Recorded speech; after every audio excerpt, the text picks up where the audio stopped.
Hi guys, so before we begin, we wanted to tell you a little bit about the Forever Twilight and Forks Festival that we're going to in September. This is a festival that takes place every single year in Forks, Washington. It's a ton of Twilight fans coming together and celebrating their love for Twilight in such a safe and lovely and fun environment. Yeah, and it is September 10th through the 13th, and we will be there actually doing a live show on Sunday. So Yes. if you want to meet up, we'll be there. And if you want to hear more, we did 2 episodes about the festival back in our archives, so Yes. you can listen to that. Take a listen because it was quite an experience, and we are so excited to go back, and we hope that we can see you guys there. If you're interested and want to learn more, you can go to our old episodes, or you can go to forks.wa/forevertwilightandforks.com.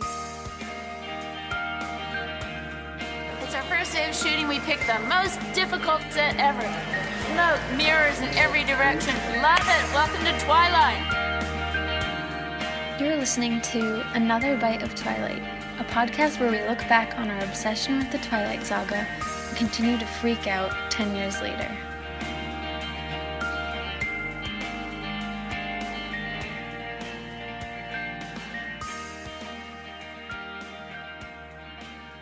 Hello. Happy Twilight Tuesday. I'm Kelly. I'm Mel. And welcome back. Welcome back, or welcome for the first time. If this is your first time tuning in, we're so happy that you are joining us. Right. We talk about Twilight all these years later. We're 2 cousins. We live together, and That's it. we are best friends, Yeah. I would say. How you doing, Mel? Okay, yeah.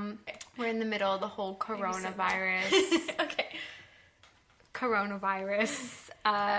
pandemic, and so we are They know. social distancing. I don't know. This is in case someone from the future listens to it. Okay.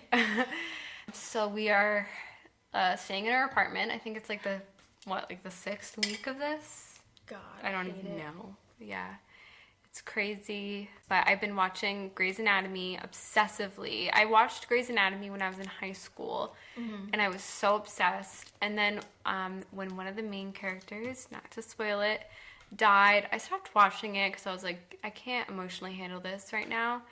And I have been catching up on the past 4 seasons or so. And boy, I'm so obsessed. I'm honestly more obsessed than I used to be. I feel like you're looking at me very intensely right Sorry, now. I'm looking at the volume level thing.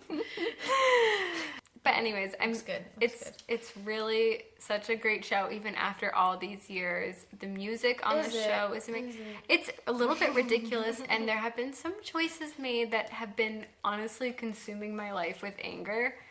But Well, you spoke of music. yeah. Same woman who created this soundtrack. If you're listening, you clicked on Breaking Dawn Part 2 soundtrack. Alexandra Pitzavis. Yeah. I have to say, in Grey's Anatomy, I think every single episode has a Sleeping at Last song in it. Yeah. They love Sleeping at Last, and they also love Snow Patrol. That's interesting. Every single song, I'm like, oh, this song's really good. I look it up, and it's a Snow Patrol song. That's funny. Yeah. But how are you doing? I'm doing fine. I'm feeling stir crazy, sick of being home. If we're talking about TV or what we're watching, I've been watching, I don't know if anybody else, I know one of our listeners, I followed her back on Instagram, so I know she's watched it. I was obsessed with the Norwegian show Scam, and I've been watching the French version. Nice. And that's what I'm into. And it's really frustrating me because they party all the time, and it makes me want to party so bad. You can live vicariously. Yeah, I want to be slow motion drinking and dancing with my friends. Because it's always slow motion. Yeah. To some electronic song. Yeah. Yeah. Sit. When this is over, I'm going to party like I'm 18 years old. Do it. This is really going to backtrack me in maturity. I want to too. I'm going to go crazy. Yeah. Guys, we're going to go crazy. You won't even recognize your podcast hosts. No, I wanted to be like Skins with spaghetti on the wall crazy. I'm losing my mind. But Losing our minds. But we've got plane catch. Metaphorical plane, which is the Breaking Dawn Part 2 soundtrack. are there any quotes in Twilight about going crazy? Oh yeah, New Moon. Isn't she like, maybe I was going crazy? Yeah. Yep. I think that was the last of it. I didn't know how to transition from that to the... Yep, well, alright.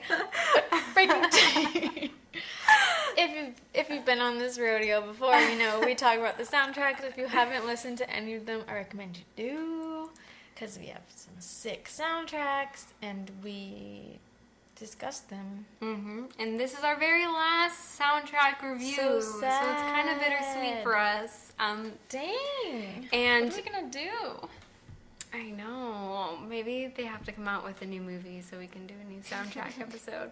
But our lovely Patreon listeners chose this episode for this week. And if you guys are interested in Patreon, we have an option where we do just $1 a month, and you can partake in polls where we decide the next episode, It's true.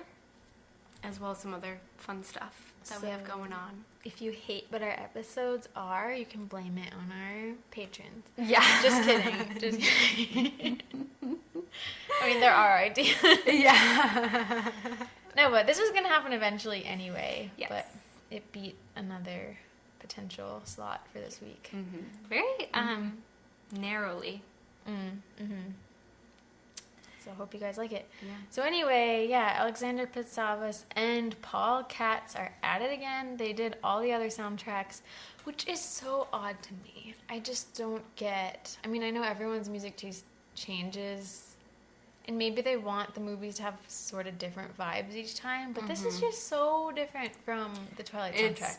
If I didn't know any better, I would think a whole different person came up with this one. It makes me wonder what happened. I wonder if there was studio influence. Would they threaten their lives if they didn't put Ellie Goulding on this soundtrack? Yeah. I'm sure, I mean, it's the fifth and final movie. I'm sure at this point it was way more about the franchise, and there was probably a little bit less freedom. Maybe. For the music selection. The franchise. Yeah. And also it's a different time. 2013 is very different from 2008. Yeah. So... It does make sense that the music... 2013 had great music, though. Did it? Yeah. It was a great year of music. Yeah. Well, should we just get into it? Yeah. So, I just had a first thought that each movie...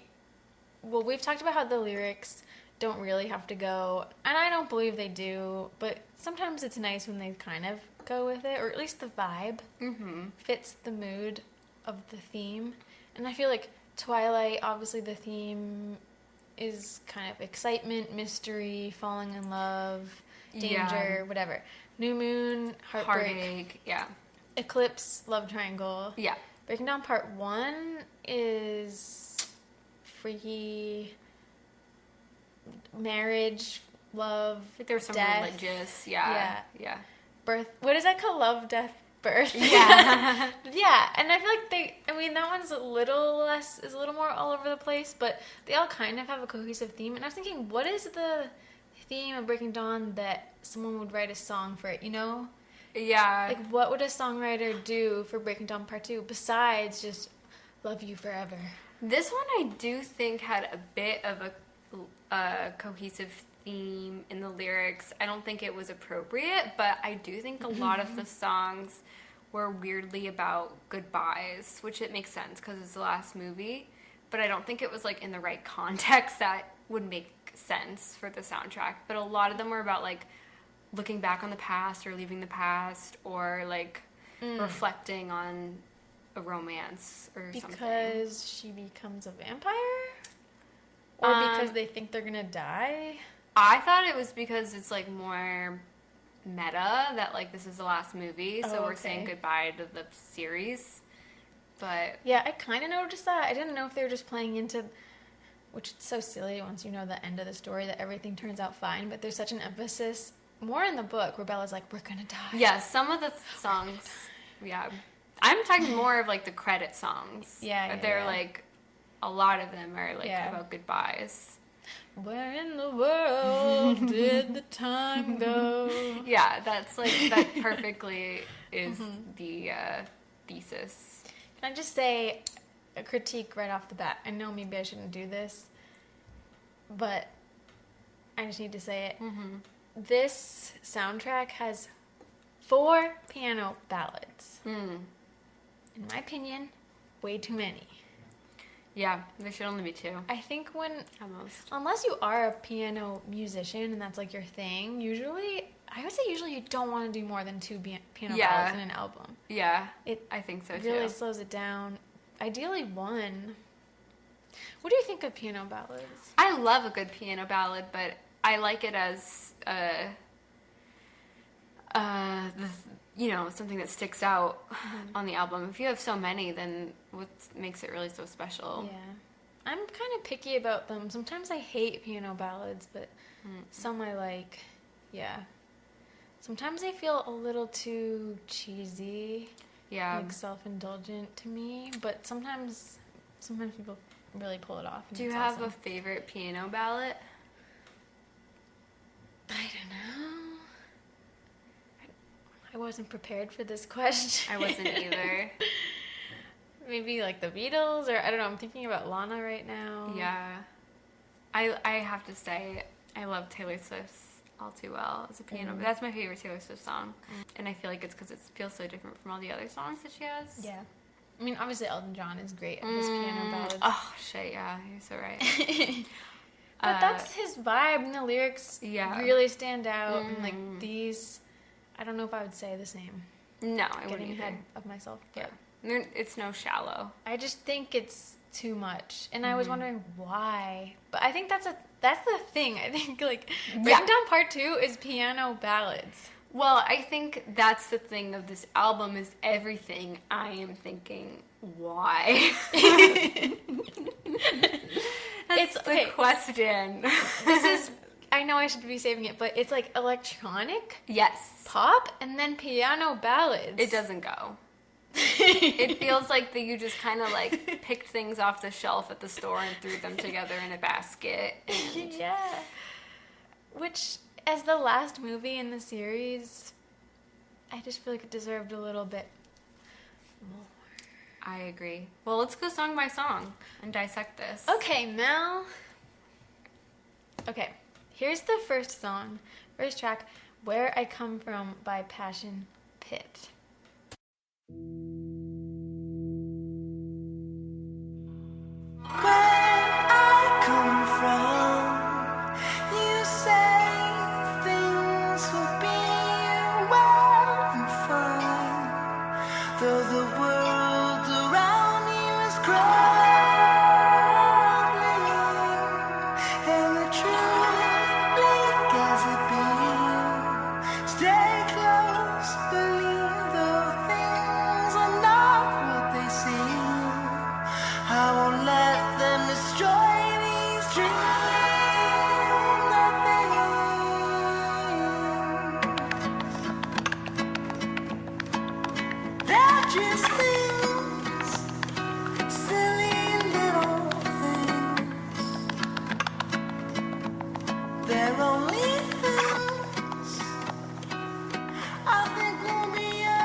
Yeah, so this song, as you guys know, plays when Bella's waking up as a vampire and she's taking in her new world for the first time, and her and Edward are touching each other and looking at each other. Same temperature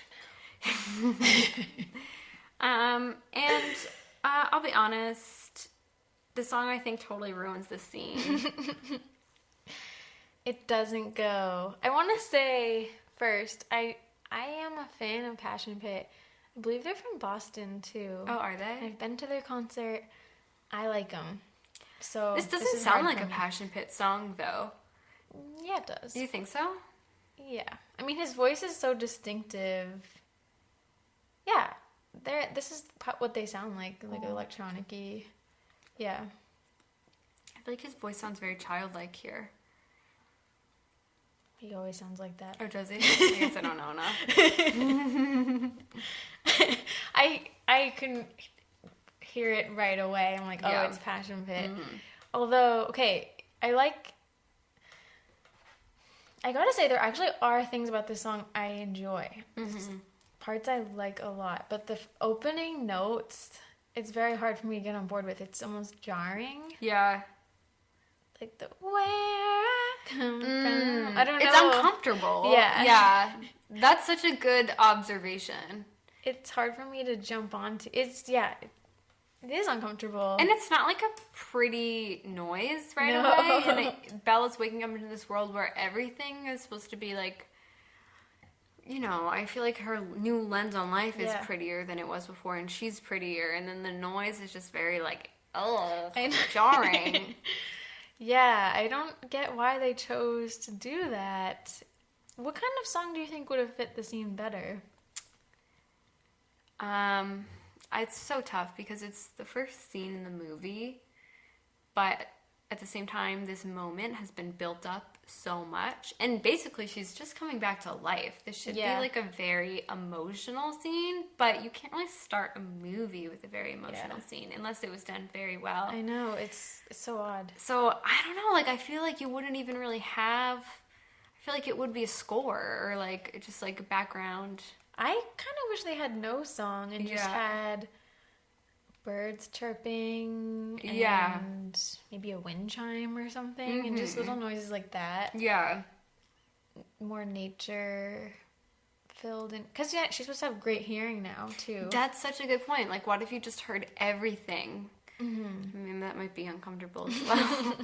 But this song feels very trivial, and because his voice does sound childlike, I don't know, it just like... I know. I think it really trivializes this moment. Yeah. And they have this lyric in the song that just repeats a lot, like, they're just things, silly little things. And that line, to me, is like, I don't know, it kind of starts this movie off like this is a silly little movie. I wonder what, because he says they're just things, little things, I think we'll be all right. What do you think how would we relate that to Twilight? Maybe like all their problems are just like not that important. But I don't even think that's relevant because they had pretty big problems. Yeah, they weren't just silly little things. They were pretty life and death. Yeah, I really don't know. I mean, there's definitely a case where the lyrics don't go with it. That's okay sometimes, but makes you wonder, like, why is this in the soundtrack? Did they just want to have Passion Pit? Probably, but it was such the wrong choice for this scene. I mean, I feel like, especially since this is the first movie, this song is so important. It could have been a credit song. It could have been the third credit song or something. And I think that would have been fine. Yeah. It starts playing, and then, like, the beat's going. Like, okay. I don't know. I'm probably not watching anymore anyway. Yeah. To be honest, this song ruins the whole scene for me. Yeah, me too. I don't like this scene because they chose the complete wrong song for it. I agree. And there's some songs that's like I don't love, but I still don't mind them in the movie that much. But this one is like... It ruins the scene. It ruins it. Okay, though. The beginning I hate, and it's weird, but I realized that I love the bridge in like the third verse. Like, I think a bass starts playing, and there's like a synth, and I actually really like the song when it gets to that point.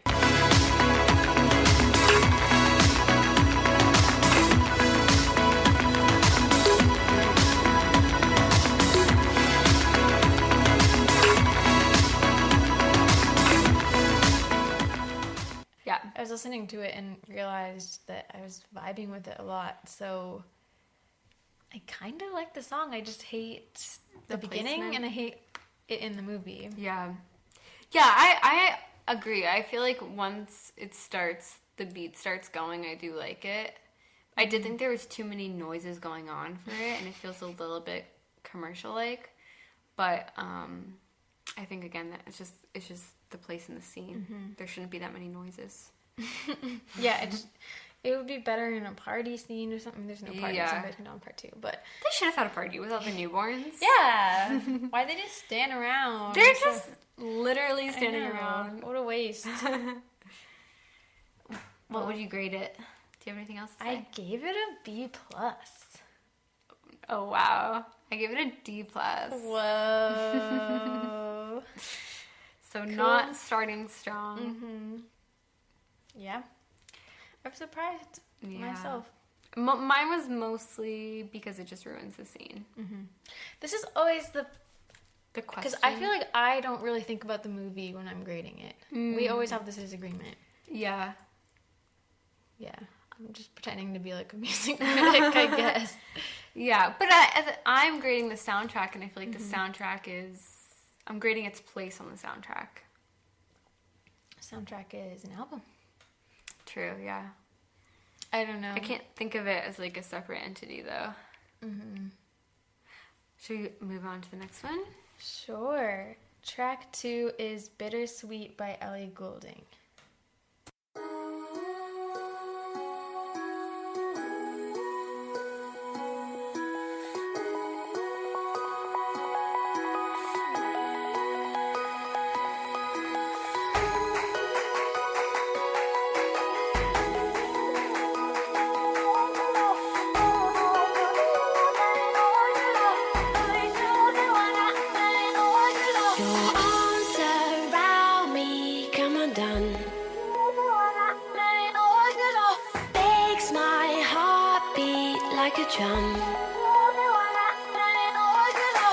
Cause you always want what you're running from, and you know this is more than you can take. Baby, don't forget my name when the morning breaks us. Baby, please don't look away when the morning breaks us. So this is a credit song? It's the third credit song. That's what I would expect. You know, Ellie Goulding. Most of us probably know her. British. British, right? Yeah. Singer. Lights was her big hit. Yeah, she sings a lot Over of here. dance songs. Yeah. Club songs. And this song's not very different. It sounds like we're going to the club. It's very poppy. And I wrote in my notes, I think this is the poppiest song we've ever had Yeah. on the Twilight soundtrack. Would you agree with that? Yeah, I would agree. What are the lyrics like? You always want what you're running from. What you're running from. I wrote, not relevant. It's not. You always want what you're running from? Yeah. What are you talking about? It's like the song is like about like wanting what you can't necessarily have. But that's not relevant at all. It's not relevant, yeah. They want the Volturi? It doesn't have to be relevant, I know, but it just makes me wonder why. Like you said, why? Why is it here? Also, okay, so the title of the song is Bittersweet, and I was thinking, what is there anything bittersweet in Breaking Dawn? Not really. Well, I thought that the bittersweet was a little bit having to do with the fact that this is the last movie. I guess so. I don't like that, though. I don't like them treating it as, the franchise. Like, oh, this is the last one. Yeah. I don't, no, just talk about the story. Because the lyrics are like, baby, don't forget. Wait, this is not the cartoon at all. But it's like, baby, don't forget my name when the morning breaks us. Baby, please don't look away when the morning breaks us. Oh, your touch, so bittersweet. Baby, don't forget my name. Oh, yeah, true. When the morning breaks us, it's kind of like basically acknowledging that this is going to end and it's bittersweet. And it's like saying, like, hold on to this. I don't like that, though. I don't like it either because acknowledging that's like the series from the outside. I think there's a right way to do it. Like, no, like, I think if you had a song that kind of summed up, like, what the series meant to people, like...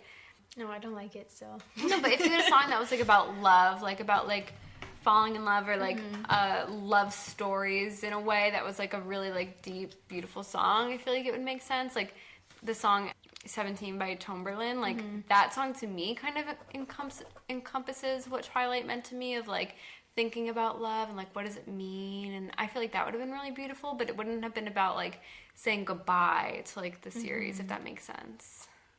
Yeah. Because this song is very empty, like it doesn't really have much substance to it. I wrote, sounds like a dance recital song, not compliment. I said it sounded like a Forever 21 song that you hear in the background when you're shopping. Oh, yeah.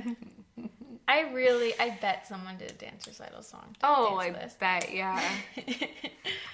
It just doesn't seem like a song that would ever connect with someone. Wow, we're roasting it. I know.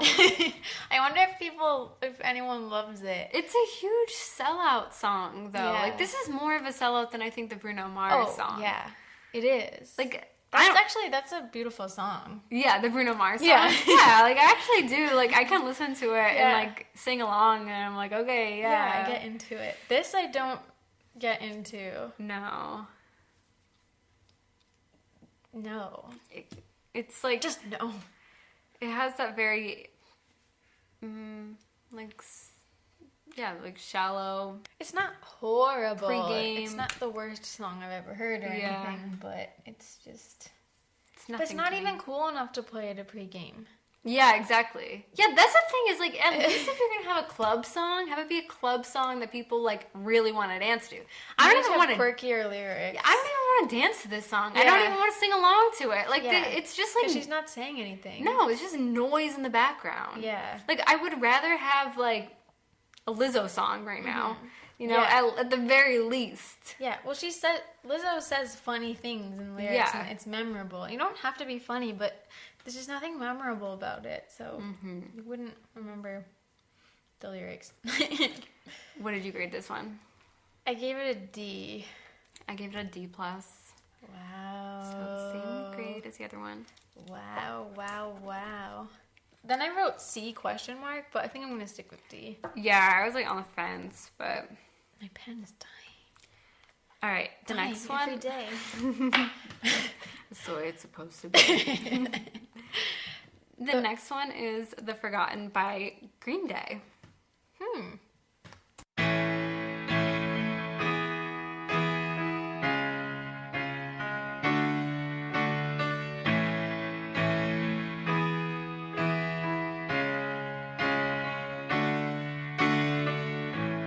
Where in the world's a forgotten and lost inside your memory? You're dragging on, your heart's been broken, 'cause we all go down in history. Where in the world did the time go? It's where your spirit seems to roam.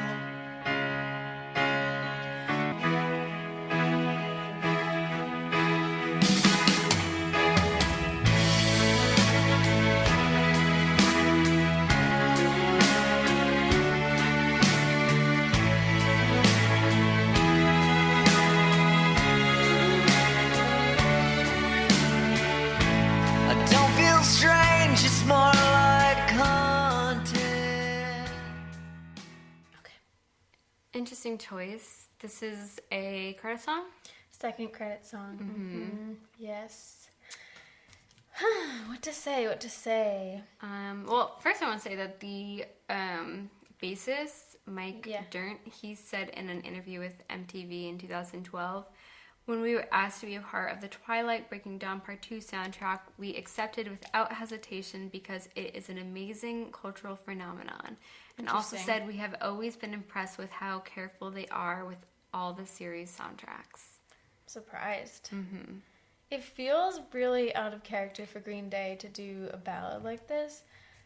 It's kind of cool. I mean, it's lame but cool at the same time, I think, because they were, big figures in the punk emo scene, which I think is interesting because you could say the Twilight soundtrack was the first one was a little bit emo-ish, punky, kind of Paramore, I don't know, and it kind of ties back to that, but this is them older and like more mature and being serious and lovey-dovey, and it's interesting. Yeah, it's also, Green Day wasn't as relevant in 2008 as like Green Day for me, I think of like early 2000s. Yeah. And so like almost a full decade past that, it feels very out of place to have Green Day on this soundtrack. It's a little bit distracting. Well, Green Day is still going. I mean, they have a hit song right now, at least on like alternative radio stations. But yeah, I mean, that's what was interesting to me about it, that they're on here. But the vibes also don't really match the other songs that we have on here. I think it doesn't match the first two, but it's one of the 4 piano ballads, so I think it does match actually a lot. I don't think it matches the rest of the movies, but yeah, I don't know. I think it's a bit cheesy. I agree. But I kind of like it. Like, I enjoy his voice, Joe, but I wrote, it sounds like a prom song from like the 90s or 80s or something. And then the lyric, "In the arms of love." So cheesy. Yeah. I said, I bet they wrote it quickly. Do you think they wrote it a little bit ironically as well? I don't know. Again, they are older now, though. So I don't think they necessarily are still the same people they were when they were writing all those songs in like 2005 and stuff. Yeah, I agree. The lyrics, again, are kind of calling on that theme of like goodbyes. Like the forgotten is kind of like looking back on something, the past, and like I think the forgotten means like, you know, the relationships of the past, which you move on from, which again, I'm wondering, is this kind of about the series? Like, Don't Forget Me. It's an interesting... We haven't... No. It's an interesting song to end the series with, being in the credits. And I was wondering if they almost had Green Day in here, thinking that this type of song would be like Twilight's version of a like Good Riddance song. Like it almost sounds like a graduation song for the series. Maybe. Because it is like looking back. Possibly. Like telling us not to forget. Yeah. They probably did think so. I don't think this song really took off. No. I don't know. It's fine to me. It's romantic-ish. Nostalgic. I don't ever listen to it on my own. I don't listen to it either. But I like it more than other ones on this soundtrack. Yeah. I don't know. I gave it a B. Wow. Yeah, I gave it a B too. Yeah. I'm indifferent. Wow. B's pretty good. It's not bad. I just gave 2 D+, so... Yeah. I think B's a good grade to get. So, good job, Green Day. Okay. Next one is called Fire in the Water by Feist.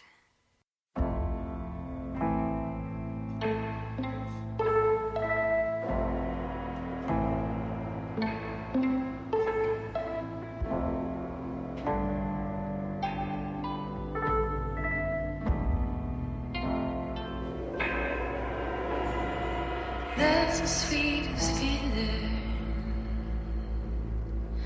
Openly believing, no matter what we find there, connecting through the eyes there, sword and bone creation,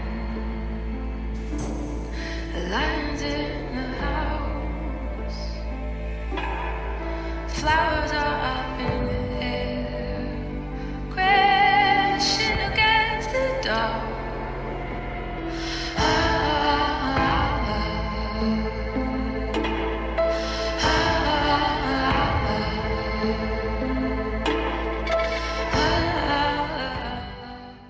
So this song plays during the sex scene pretty early in the movie.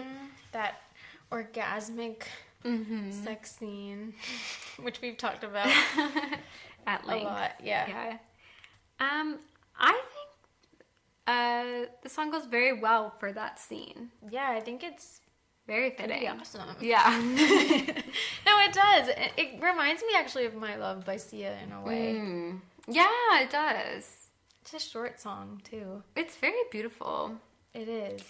I didn't realize, I never pieced this together, but because I watched this scene, just for an excuse to watch it, to like think about the song a little bit more. In the title, Fire in the Water, it's kind of like, two opposite things coming together and colliding, but in a beautiful, kind of peaceful, sensual way.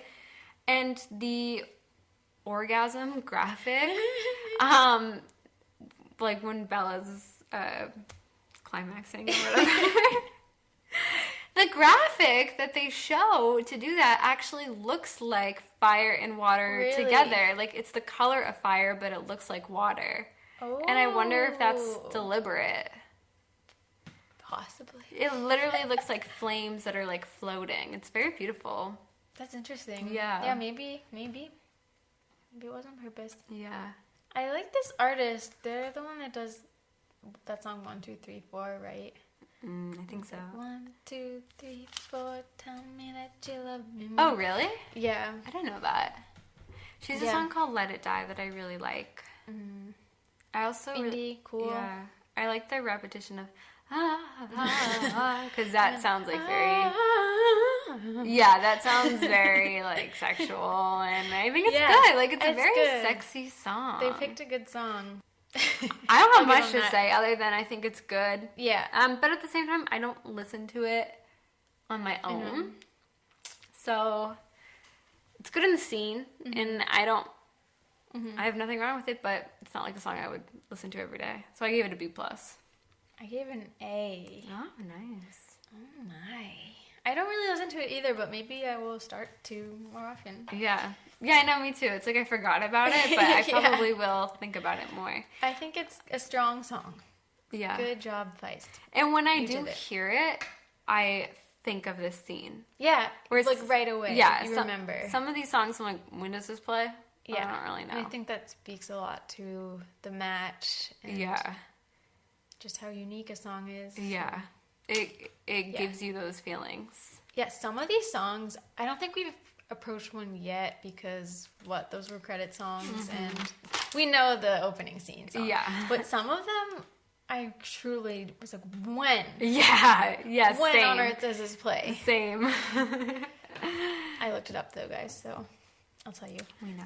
Okay, the next song is Everything and Nothing by the Boom Circuits.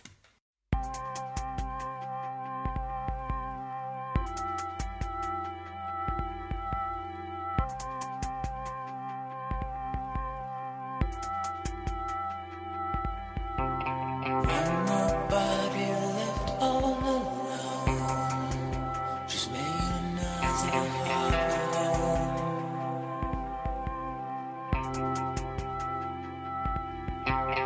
Lost between the sea and the sky. An angel learning how to fly.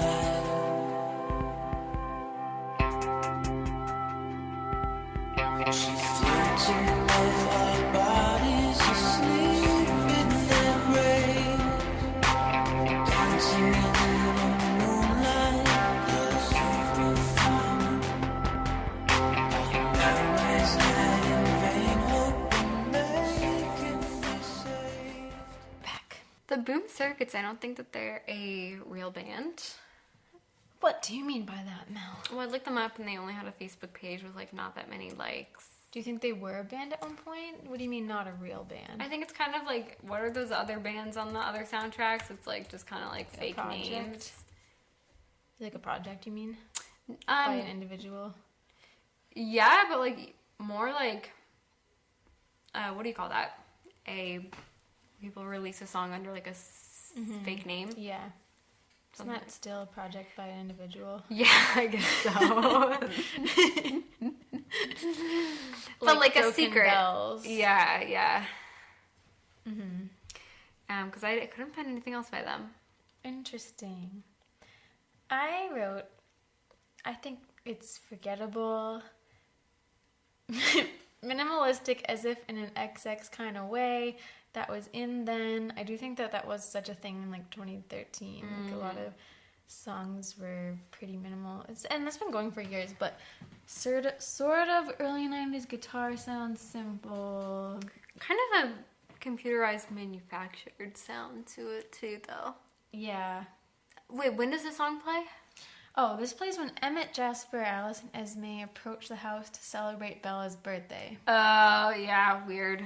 That must have been a few seconds. Yeah, no, I do remember it in the movie. I can't remember it. I don't do know not why. like that part, though, to be honest. Can you help me remember? I cannot remember that scene.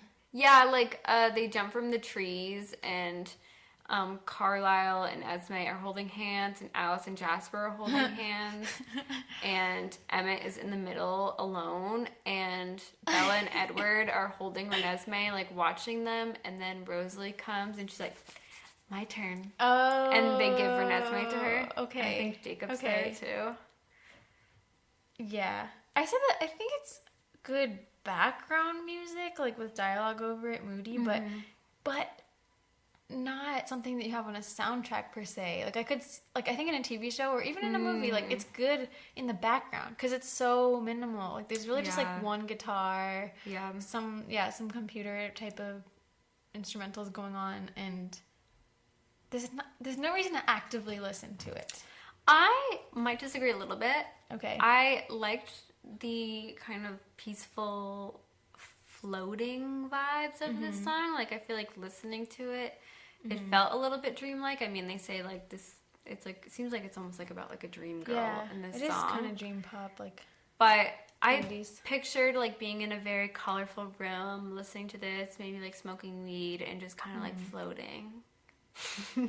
Yeah, I mean, I said good background music. Yeah, it's background. Like I could picture like getting like really deep in thought, like with this song playing. But it is. It's Yeah, not. I don't think it. we disagree. I think it is background music, but it's not something you get really into. Like I don't think it would be anyone's favorite song. If it is someone's favorite song, let me know. Yeah. But I don't know. It's more for the mood and ambiance. I do like the ambiance of it though. Yeah, I do too. What did you grade it? Well, I gave it B-C. Just because it's kind of forgettable. Yeah, I don't know. I think it could just not even be on the soundtrack, and I wouldn't care. Yeah, I I wouldn't wouldn't remember miss it at all. Yeah. I truly couldn't remember it. I think there's just a lot of songs I really actively don't like on this soundtrack where a song that I'm a little bit more indifferent on, Yeah. I have more favorable opinions on it. So I gave this a B+. Okay, I think I'll give it a C+. Okay. Well, the next one is The Antidote by St. Vincent.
So St. Vincent's back.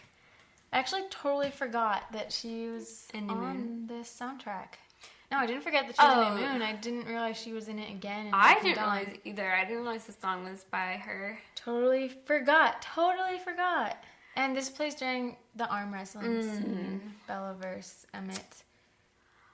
I like a lot of St. Vincent's music, but this song, I don't know, I don't like it. I don't like the sound of her voice in this song, even though her voice doesn't sound that different from other songs, but like I'm just like, I don't know. I'm fine with it. I don't know, I'm just like, I don't enjoy listening to it for this song, if that makes sense. The sonics of it feel very abrasive and like fried. Yeah. I feel like there's a lot of ugly noises to it, and I don't like listening to that. She dated Kristen Stewart, right? Yeah, briefly. Isn't that so interesting?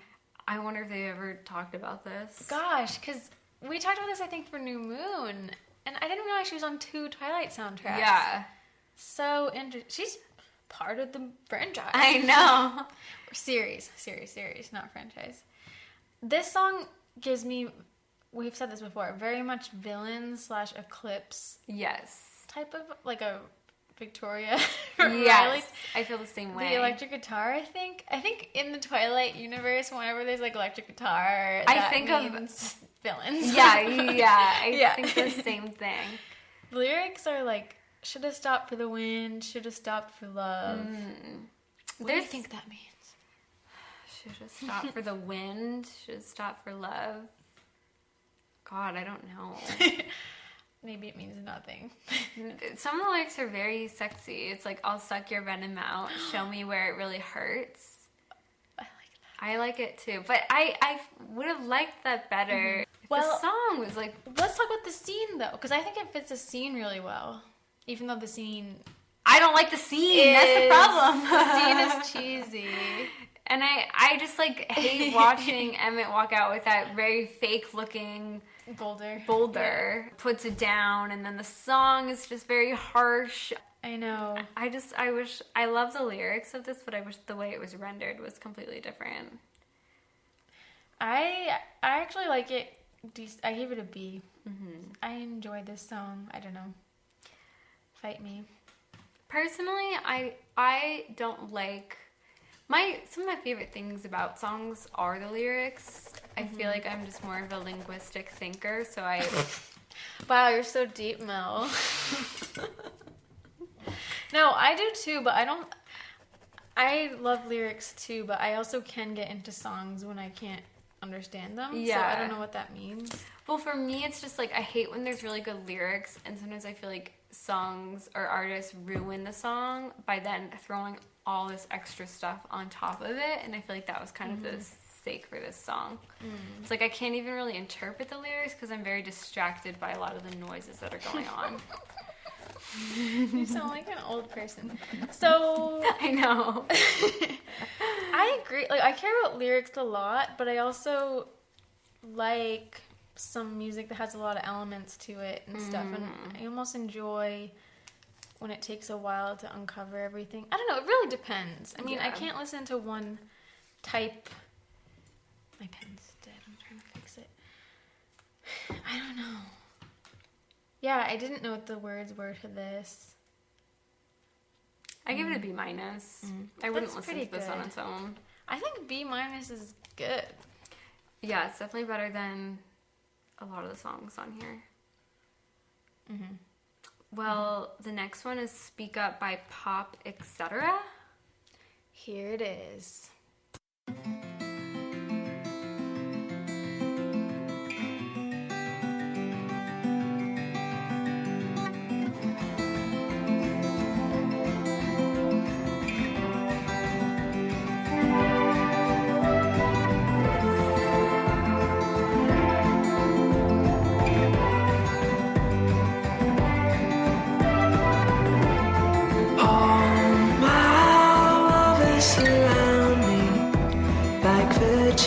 Clean today.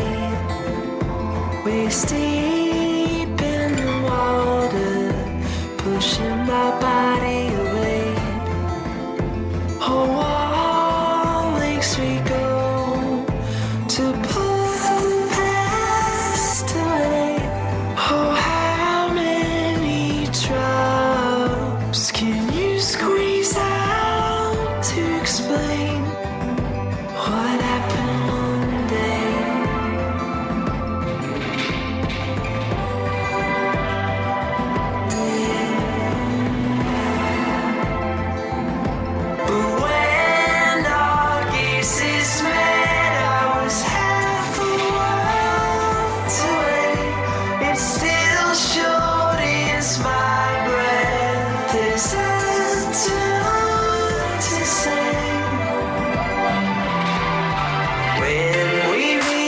It's another way you won't recognize my face when we meet.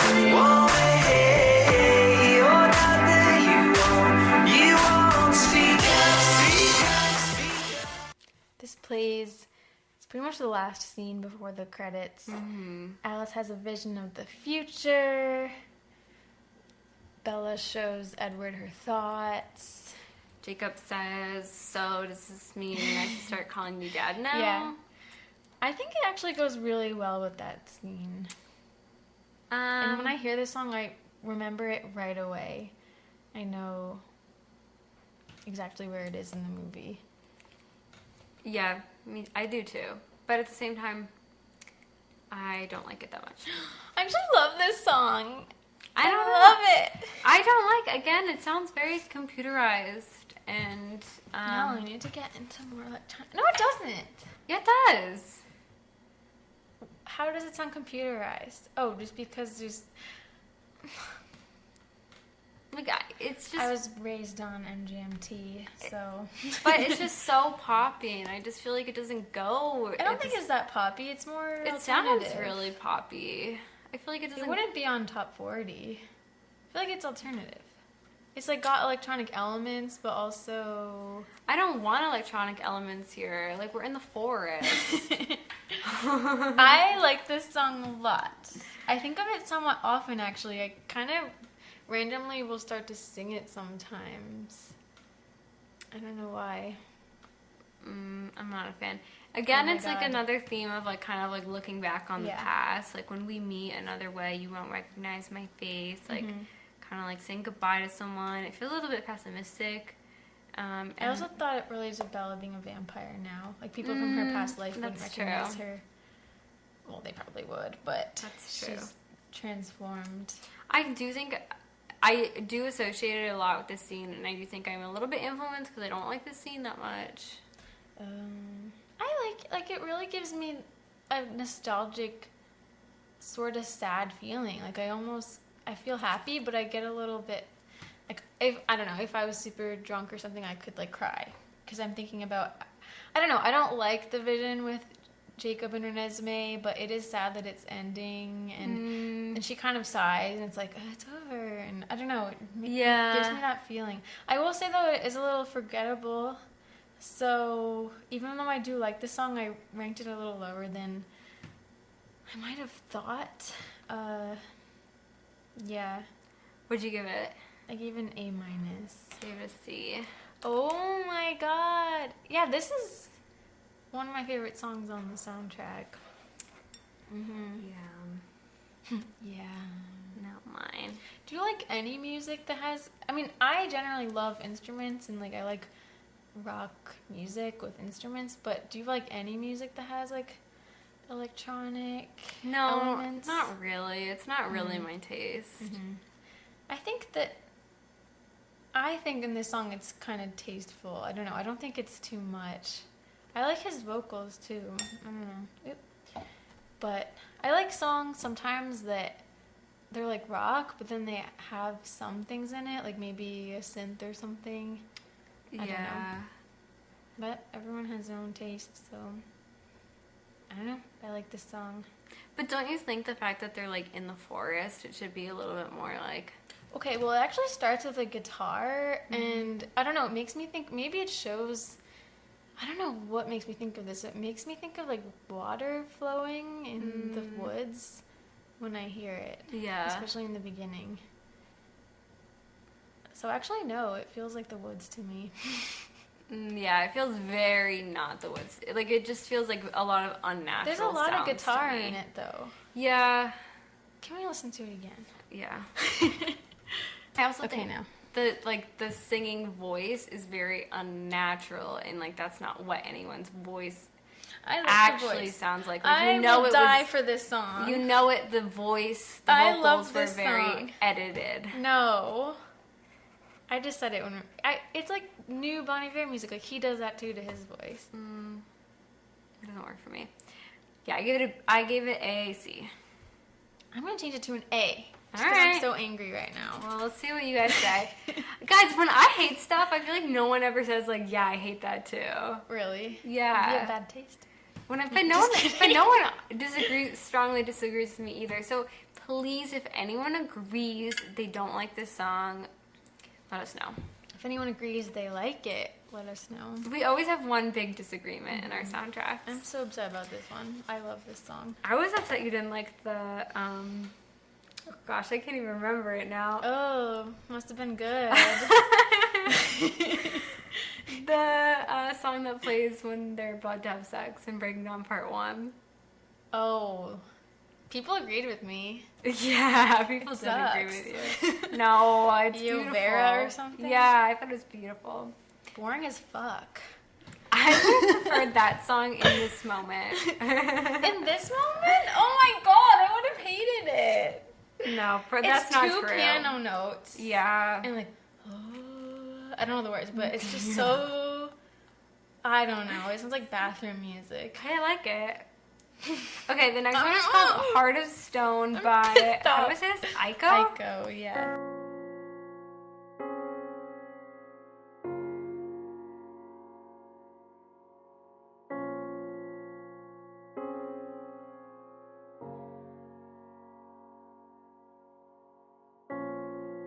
Can you keep a secret? Will it hold your hand among the flames? Honey, you're a shipwreck with your heart of stone.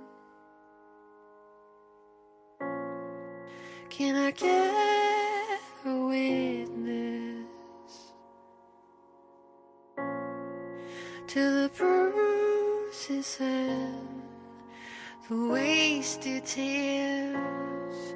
You could try a river with your heart of stone, with your heart stone. I can breathe, I can breathe water, water. I can breathe, I can breathe water. So this song plays when she's, when? I don't know. It's I'll run a bath scene. Oh yeah. Which, it's memorable to me.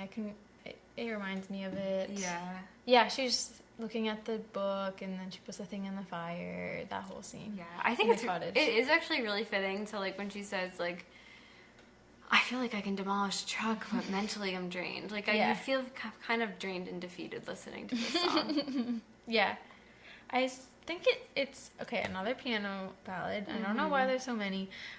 It's a little dull, I think, but it definitely picks up at the chorus. And she's like, I can breathe water. Yeah. That, I mean, I wouldn't have Yeah. liked this on New Moon, but that line feels very New Moon, making me think of, like, Bella jumping into the water. Is that line kind of... Okay, well, so the lyrics of the song seem like they are about a protagonist who's desperately trying to save this guy, or still loves this guy who has, or guy, or could be a woman, I think, who has turned cold and is not the same person. The lyrics are like, you're not here with me, or like, I still love you, like, That's despite your sad. heart of stone. It's really sad, and I feel like not fitting with really No, movie. it's not. But so the whole I can breathe water and you're here Yeah. with me, that sounded a little bit like suicidal to me. Yeah, it That kind might of be a does, wrong it does. interpretation, but That is the, more like, New Moon. it feels New Moon where it's like I'm breathing water and now Yeah. you're here with me. It's like now that I'm dead, basically. Oh my goodness. Yeah, because what else could that mean? Yeah. It's very depressing. And even though they think they're about to die, I don't think that really, that vibe really fits this part of the movie. But it is Yeah. sad. It's a nice, slow, sad song, which I think is what Yeah. they need. Even though it's sad, I also think it's kind of delicate and nice. And fits the sort of cute romantic moment. Just sonically, not really the lyrics. I agree. It's not a bad song. I wouldn't change its place here, but Yeah, I it's also fine. wouldn't listen to it on its own, Yeah, I agree. which is how I feel about a lot of songs on the soundtrack. I give it a B. I give it a B minus. Close. Close. We're not going to fight about this one. I'll die for that pop etc. song. All right, so the next song is Cover Your Tracks by A Boy and His Kite.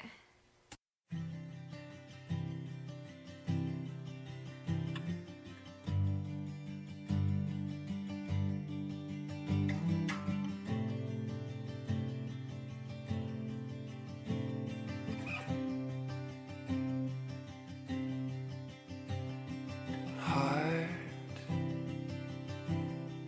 cover your tracks. The blood that you spill will wash what you lack.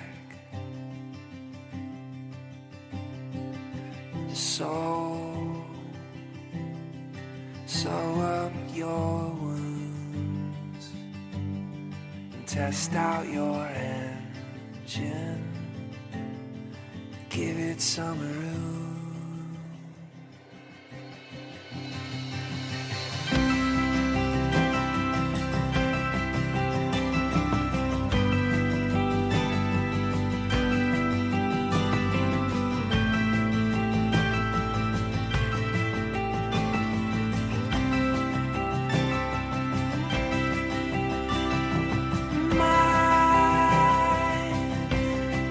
Pick up your pace, capture the thoughts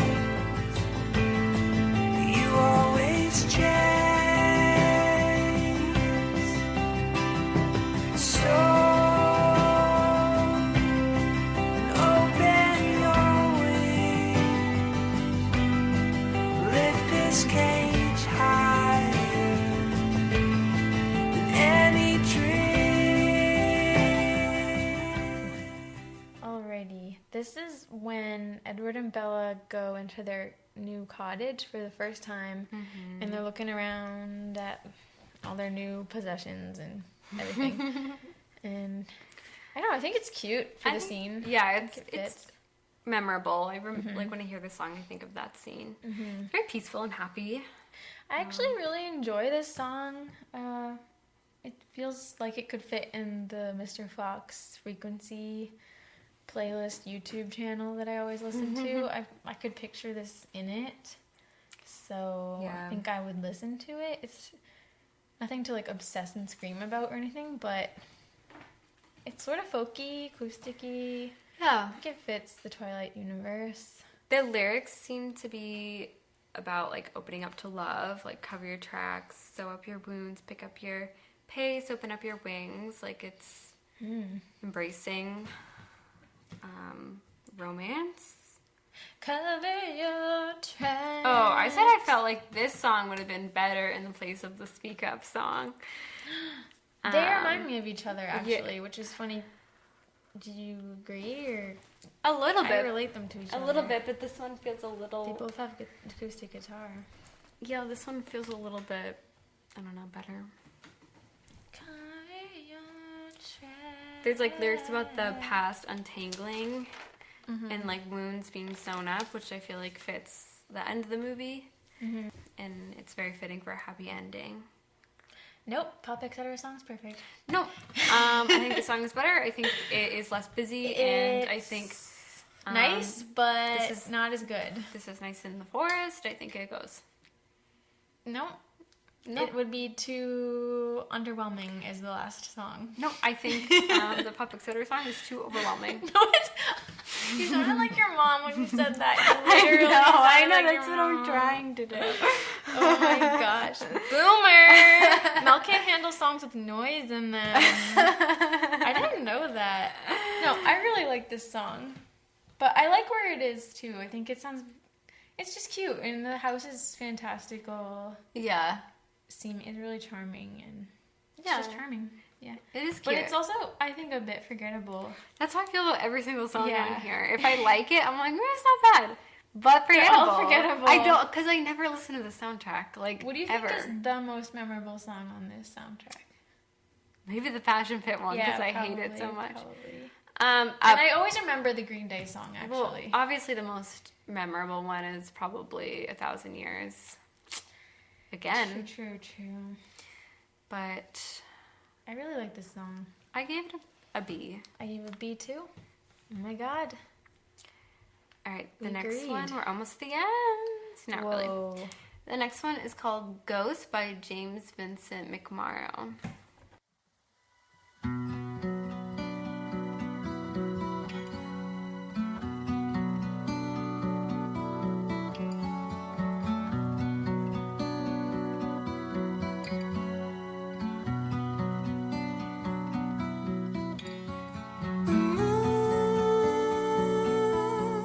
Holds the light, and the moon's the spinning globe, shedding light upon the road. The bird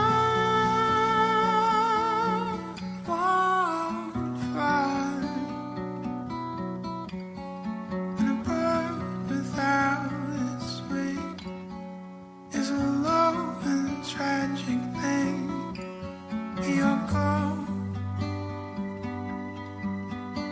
Your ghosts amongst these hills, from the trees of evergreen to the ground beneath our feet.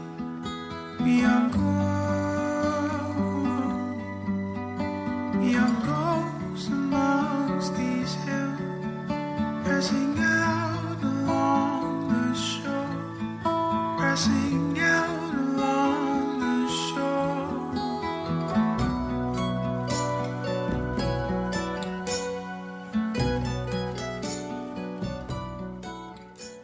I have a feeling we're going to disagree about this song Really? quite a bit. I really like the song. I like it enough. This plays when Bella realizes, when she meets Jay Jenks, and she realizes the documents are only for Esme and Jacob, and she's driving back to Forks, and it's nighttime, and she's sad. And I think it Yeah. fits really well. It's sad. Yeah. It I mean, evokes that feeling. the lyrics are like, we are ghosts among the hills. Like, it's basically, to me, that means, like, we're already dead, you know, because they think, like, their time is up there. They're numbered, for sure. What I like about the song, the lyrics, remind me, so she's driving, and, like, this song kind of reminds me of what it's like to drive through the Pacific Northwest, because we've been there. Would you think that if it was not set to a driving scene? Maybe. But the lyrics are like, we're ghosts among these hills, from the trees of velvet green to the ground beneath our feet. We are ghosts among these hills, pressing out along the shore. Like, it's just like, you know, Yeah. that imagery really fits the vibe of being in the Pacific Northwest, specifically driving through the Pacific It Northwest. does. Yeah, it's folky. It reminds me of New Moon, kind of. And I also wrote, I do think this would be a Mr. Fox Frequency song, too. It's kind of like a So- Spanish-like intro Oh. to the song. I didn't notice that. Yeah. I actually originally gave this a C. I give it an A-. I'm changing my mind. I'm giving it a B-. I also like how it starts with the moon that holds the light. I think that's a good first lyric to the song. It really sets the scene in this vampire werewolf story. It's very sad, this song. Yeah. I listen to a lot of these, like, indie folk playlists. And sometimes, occasionally, there's one that really stands out to me. And I'm like, oh, and I have to, like, write it down and save it. I just don't think this would be one. Yeah. I think it's kind of a little boring and forgettable. It's like the theme for autumn. So that's why my grade is lower agree. than yours. I do think C was a bit too harsh, so I'm changing it to B minus. I like it. It's nice. It really fits the scene good. Well. It has like a sad but accepting tone to it. I also noticed that there's like this very subtle, almost howling like sound in the background. Oh, yeah. Towards the end of the song. Yeah, it's very Twilighty. The next song is pretty interesting. It's All That I Ever Needed by Nikki Reed and Paul McDonald. I think it's Paul McDonald and Nikki Reed. Oh, sorry.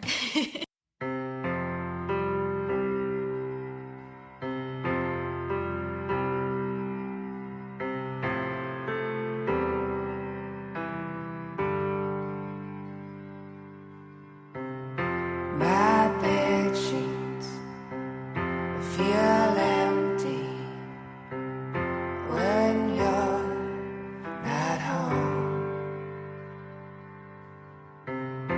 Your heartbeat helps me sleep. Your breath soothes my soul. Baby, you're all, baby, you're all, baby, you're all I've ever needed. You're all I've ever needed.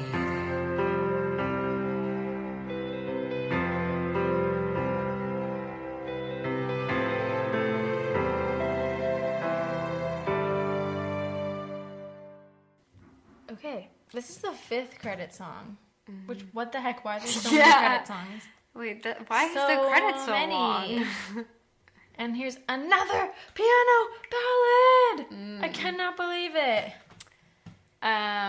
Well, maybe I guess that's not that bad if it's like just the 5th credit song. What a diss to Nikki Reed, huh? I know. So Nikki Reed, as you guys know, she plays Rosalie. I remember watching in real time her meet Paul McDonald at a premiere for the Catherine Hardwicke Little Red Riding Hood movie. Paul McDonald was a contestant on American Idol, and they like brought all of the contestants to that premiere, and they filmed a little segment of them going to their first movie premiere, and they showed, actually I think it's on YouTube, Nikki Reed and Paul McDonald meeting, and they just like had chemistry right away, and he was like, I'm gonna go hang out with her after this, and then I think 3 months later they got engaged, moved in, and then 4 months after that they got married. So they had this whole whirlwind romance, and in that time they made music together. And I actually really like a lot of their music. They have some really good songs. They have the song Goodbye I really like. This song called, well, I don't remember the name of the other song, but I really like it.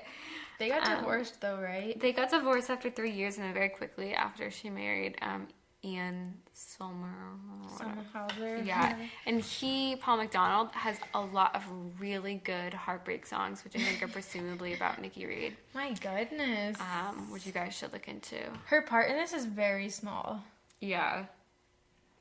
Very small. I think she sings along during the chorus maybe, but then she only has one moment where she sings alone. It's very small. I didn't even know before this that she was a musician. Is she a musician? I feel like she just like did it sing? because yeah. Maybe she is. Sorry, that was rude. Maybe she is a musician. To me, it feels like she's just kind of tagging along with him. That's how I feel too. I don't know. I almost feel like she kind of helped his career, because I feel like Probably. I only knew him. I didn't really watch American Idol that much. My mom did, so I only really knew him because he was dating Nikki Reed. Yeah, it definitely helped him. So, yeah, it's a duet. No, it's not really, but It reminds me of something that Marnie and Desi would sing together on Girls. I could see that. So, it's okay. I wrote that it reminds me of a Pretty Little Liars Aria Ezra scene type of song. Because it's just so, like, I love you. Yeah. And they just always had songs like that. I do think the chorus is catchy. I don't really like a duet for this, though. I don't know if I want one. And like I said, I don't think it really is a duet, actually. Because Yeah. I think a duet means people sing to each other, or there's like two parts. That doesn't happen Yeah, in they're this just song, so singing. it's just him, and then she just randomly goes, "Tell me it's not my fault." And one of the big lyrics in this repeats is, "Baby, you're all I've ever needed." And I just wrote, okay. 'Cause, I don't know, it's just romance. That's just kind of the theme, you know. Oh, Twilight's a romance. It's romantic. Yeah. Yeah. I give it a C+. I I give a B-. Oh, wow. That's surprising. I feel like I guess that's only 1 Yeah. point off. I know, but saying C feels so much more. I don't think I love this song. I just feel like the only reason this song is even on the soundtrack is because Nikki Reed is on it. I feel like they gave her a favor with this song. I believe you. I haven't listened to their other music, but I definitely see potential in this song. It just feels a little feels fluffy. Shallow. Yeah. The lyrics are not very interesting to me. Mm-hmm. Yeah, like, it's been said before, "Baby, you're all I've ever needed." Yeah, yeah, it has been said. No, I really love their song "Goodbye." I don't think it would fit on the soundtracks, but it's really good. Wait, I want to look up what their other song is called. Do it. Nikki. Paul McDonald. They have a music video to it. Oh, it's called "Now That I Found You." I don't think it would make sense either, but a lot of these songs don't make sense. Yeah. What's one more? One more song by them? No, I mean, if they, I don't know, they could have had it on here, even if it doesn't really fit, because a lot of them don't. Well, this is just kind of like the most shallow one that they have. Dang. I know, a lot of these songs are kind of shallow. It sounds like a cabaret song a little bit. I can see what you mean about Marnie and Desi. Yeah. Has anybody else watched Girls? Let us know. Okay, track 12 is "New for You" by Reeve Carney.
This is the 4th credit song. Oh my god, I feel like I never have watched the credits all the way through. Because I had no memory of this song. Because I was listening to the CD, and when this part came on, what the fuck? I feel like I've never heard this song before. It's very morose, I said. Yeah. It's kind of dreamy. Yeah, the lyrics sounds a bit like an affair. Oh. I don't know why I said that. But there's a lyric that says, "I would die 1,000 deaths to defend your happiness," which kind of reminds me of 1,000 Years. Yeah, I noticed that copying. Yeah. I said the guitar is nice and good singer, but a little underwhelming, boring. I keep saying that for so many of these songs. Oh man, it pains me. I love the Twilight soundtracks. That's what I always say. The Twilight soundtracks are amazing, but not this one. Not this one. What do you think about this song? Yeah, it was kind of sexual. These lyrics, "My heart's a secret under your tongue." Even the sound of the song is sexual. When I was just singing along when she goes, Yeah, it's climatic. Yeah. But yeah, forgettable. I don't know. I give it a C- because I never would listen to this, and I love when we agree. I did C-/D. oh, nice. Yeah, it's like not even that bad. Like I actually don't actively hate this one, but I'm like, No, it's not like that. It's just. and why did Why you is it even here? need another credit song? And especially this kind of credit song. It's weird. Mm-hmm. I mean, this is the last Twilight movie ever. Yeah, people Ever. are walking out the theaters for It's the a huge last fucking deal. time. And here we have this really forgettable song. Yeah, we could have done better. What's up with that? Mm-hmm. I don't get it. Well, this brings us to a song we all know, 1,000 Years by Christina Perri. She is back with the same song. But now there's a guy. Now there's a guy, and I bet the lyrics are changed, right? I think so. 1,000 Years Part 2, it's called. Yes.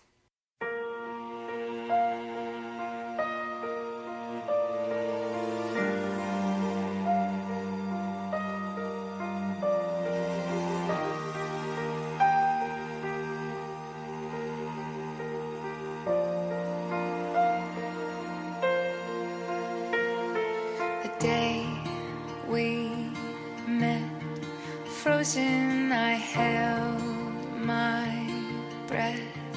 Right from the start, I knew that I'd found the home for my heart. Beats fast, colors and promises. How to be brave, how can I love when I'm afraid to fall? But watching you stand alone, all of my doubt suddenly goes away somehow. One step closer.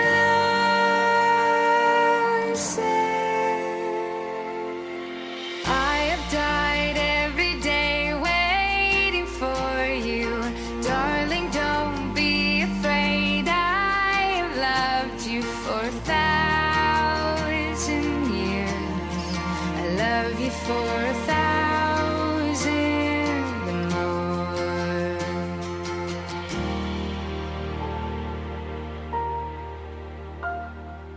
Time stands still, beauty and all she is. Well, right away it's different because in the first 1,000 years, it's heart beats fast. Oh, yeah. But this is the day we met. So this song is like in place during the montage. It's more kind of telling the story of their romance. It's very obviously written for the movie, for this one scene. Frozen, I held my breath right from the start. I knew you'd be the home for my heart beats fast. Colors and prompt. Like it's the other one was a little bit more standard, and this one is a lot more tying things up together. And then in the second verse, we have Steve Kazee singing. Is that in the movie? I don't remember it. I don't remember a man's voice singing in the movie. But it But I might. actually like the duet. I like that there's a guy singing. And I also feel like if someone used this for their wedding, it's kind of cute. I don't know. Bride and groom, I don't know. If you're a heterosexual couple. I don't know. I like it. Because also we've heard this song before, so you can't have the same exact song. Yeah, exactly. That would make no sense. I understand why they would do that. Yeah. You have to switch it up in some way. And it was on part 1. Like, that was very recent. Yeah. So, they had to change it. Yeah, I don't mind that they brought this song back. I think it's nice. It gives you some familiarity, especially when you were watching a montage of old memories. I feel like it's nice to have, something that you are already familiar with. And a lot of people love this song, so I think it just makes this moment all that much more emotional. Yeah. And the lyrics go very well with this scene. Yeah, if it's beautiful for the credits. It's really emotional. I think it's good. Maybe something else could have fit in just as well, but works perfectly for me. I gave it a B. Me too. I don't remember what I gave the other 1,000 Years to be. I think I gave it around a B too, maybe. So what makes you not give it an A? I think the same reasons why I'm not like in love with the other version is, did I just say virgin? Other version is, it's just not, it still feels a little bit shallow. In the shallow. Yeah, I agree. Not much substance. The lyrics are a bit basic and vague. Mm-hmm. Some people like that. I happen to be someone that likes a little more specific lyrics. Mm-hmm. I know that can kind of alienate people sometimes, but I don't know. Even, how do you feel? Because sometimes when a song mentions something super specific, it really has nothing to do with me, but it still ties me into it. Yeah. Like, even if they're talking about a specific place in Wisconsin or something. I agree. I don't know why, it doesn't bother me. Well, because it feels more true to real life. Like, I feel like you are putting yourself into that story. Yeah, it's like a short what, story. That's what life is like. Whereas this is just kind of, it's too generic.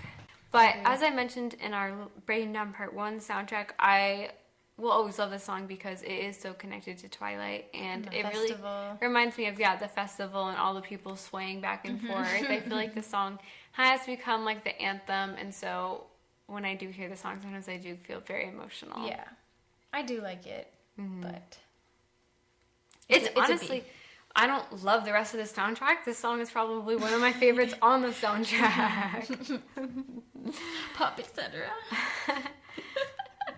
Okay, the last song, Sad, oh my gosh, is Plukima Proper V, or More Than My Own Heart by Carter Burwell. I thought it's More Than My Own Life. Oh yeah, it's My Own Life. I'm the one watching Scam Prince. Yeah, More Than My Own Life. Which is how much I love you.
Score. Me too. I enjoy it. I think the movie really does the score justice, especially with the opening credits, which are so beautiful. I don't even think we really talked about that in our movie episode, but they really give... I think we did. Yeah, maybe. But yeah, it's beautiful. It fits really well. It kind of calls back to the earlier scores. Yeah. And I can really picture the scenes when I hear it too. Like, the little piano parts, I can picture Edward playing with Renesmee too. And then it turns more strings and a little dangerous, Volturi, whatever. There's this one part where I said to you, like, I love this part. It's like twinkling piano sound. Yeah. It reminds me of Beauty and the Beast. Then there's like a wolves part actually where the classic wolves song starts where it's like dun, dun, dun, Yeah. The weird thing about this song though is it ends really like ambivalently. It ends in a weird way. Do you remember how it ends?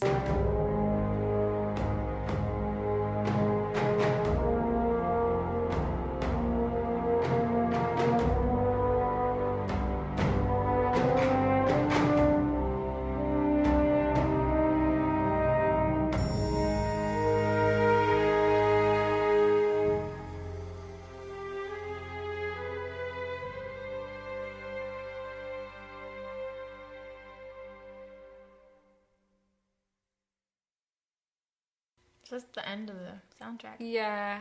It's a weird note. It feels kind of like a wolf ending. Yeah. The beginning of it is so happy and like, Twilight. And then the way it ends almost sounds a little sad or scary or something. Yeah, I agree. Like there's a threat coming, and then that's the end. I feel like it should be more romantic. But yeah. that's the end of the soundtrack. It would be weird to listen to all the movie scores all the way through, and then that's the final note. I know what you mean. I never thought about that. I only thought of it last night when I was listening to it. I was a little surprised. Yeah. I don't know. I didn't think to give this one a grade. I guess I'm comparing it to the other scores, not really the other songs on the soundtrack, because it's kind of its own field. I would give it, I think, an A-. I give it a B. I don't know why. I really like it. I think, just comparing it to the other ones, not quite as strong, maybe, but I think I like it more than the Breaking Down Part 1. Yeah, I think I do too. Score. I like it more than the Eclipse one. Me too, probably. I do like the Jacob's theme. I think that's New Moon. Yeah. No, isn't Jacob's theme Eclipse? Oh, which one's New Moon? I don't remember. I mean, they all have a score too. This is just one score song on the soundtrack. But yeah, I like it. I mean, it really reminds me of the movie. Did a good job. I think the New Moon score is called New Moon the Oh, Meadow. yeah, the Meadow, yeah. Oh, Jacob's theme. Okay, I like Jacob's theme. Yeah, it's fine. It's fine. That's the soundtrack. How would you... Whoa. It seems to me like my order of the soundtracks go somewhat similar to my order of the movies, where it's chronological order, but I would switch New Moon and Twilight for the soundtrack. So it would go New Moon, Twilight, Eclipse, Breaking Down Part 1, Breaking Down Part 2. I'm the same. Wow. Yeah, this one I really didn't realize how much I didn't like it. But like I said, for all of the movies, when they came out, I just listened to the soundtrack nonstop. I don't think this one was too much of an exception, but I think I let it... I don't think it was in that heavy rotation, I don't remember listening to it a ton. You know what's interesting, though? Like, when I listen to this soundtrack, I don't really think about Breaking Down Part 2. Yeah. Maybe it's because a lot of the scenes, we can't even remember them, but when I was listening to it, I was, like, thinking of my own stuff, almost. Like, it just wasn't... me too. Me too. It wasn't bringing me into the movie. I wasn't thinking about the characters at all. Yeah. Where I do for, especially the New Moon one. I feel like I can feel Bella's pain. I gave a lot of B's. Yeah. I gave several D's, and I think... Yeah. I'm going to go back and listen to the old episodes, but I don't think I really heavily gave out any D's. I know, I can't remember. On the old ones. I was way more nice. I feel like I gave 1 D with the Neighbor song. Oh, yeah. I think that's actually a pretty good song. Compared to these other when ones. I look back. Like, I feel like the Neighbors one I would have liked better on this album.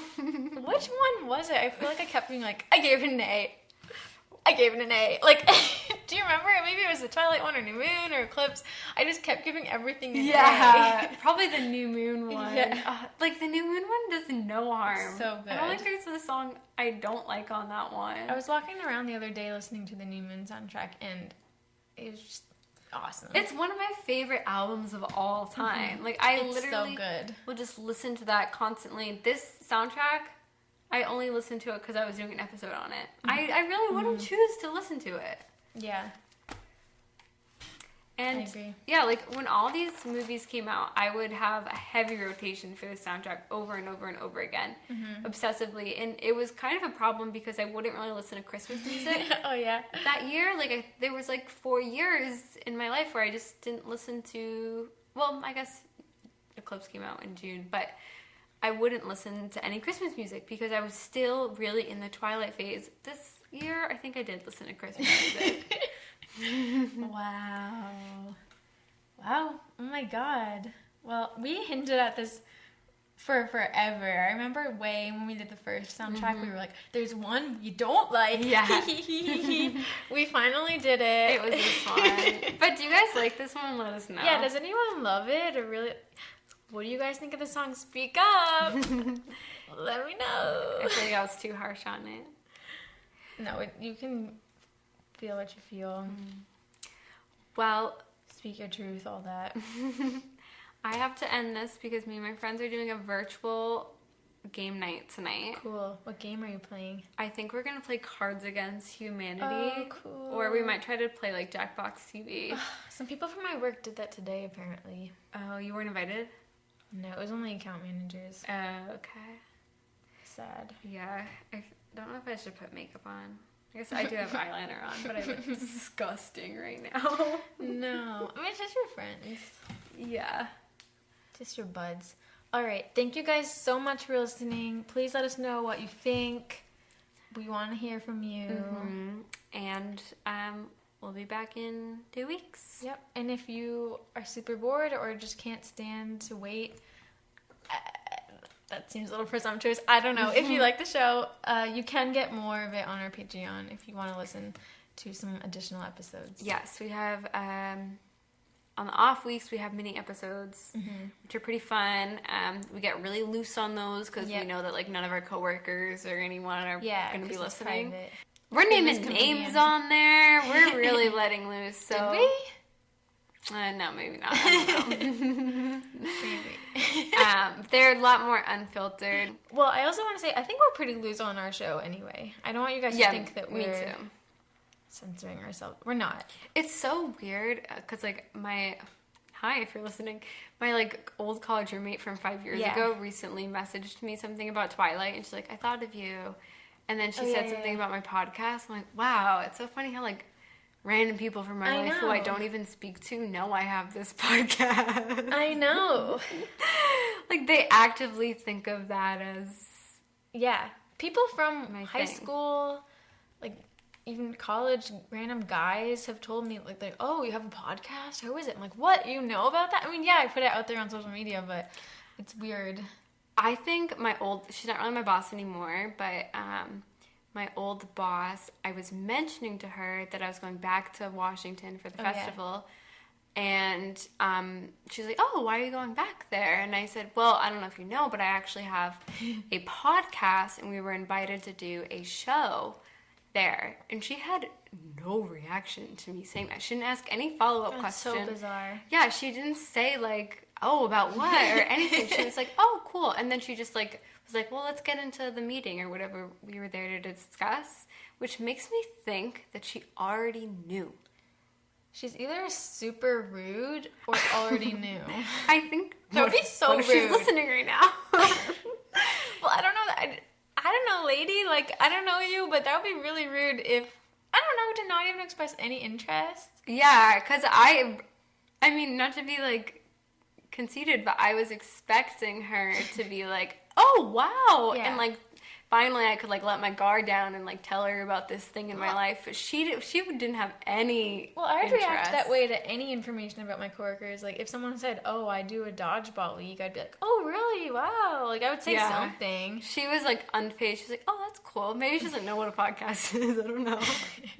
But she, I think that she probably knew. Maybe. Because I have, on my Facebook, too, if you look me up, I think I made things about the podcast not private because I wanted people to see it. Yeah. I did that, too.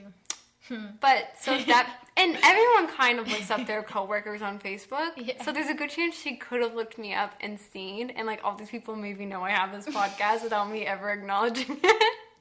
I wonder. And she can't ever say, like, oh, I know you have this. She could have. Hey, how are you? Thanks for listening. so much. Thank you so much. So awkward. Okay. Love you guys. Love you. Stay cool. Stay cool. Stay safe. Stay sexy. Stay sexy. Sane and stay a fan of Twilight. If you want. If you want. See you next Twilight Tuesday. Bye. Goodbye. Peace.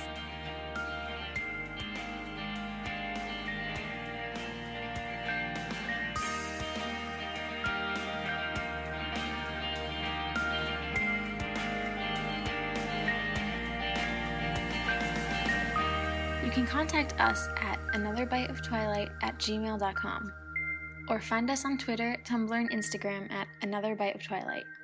Theme music is by Traces. See you next time!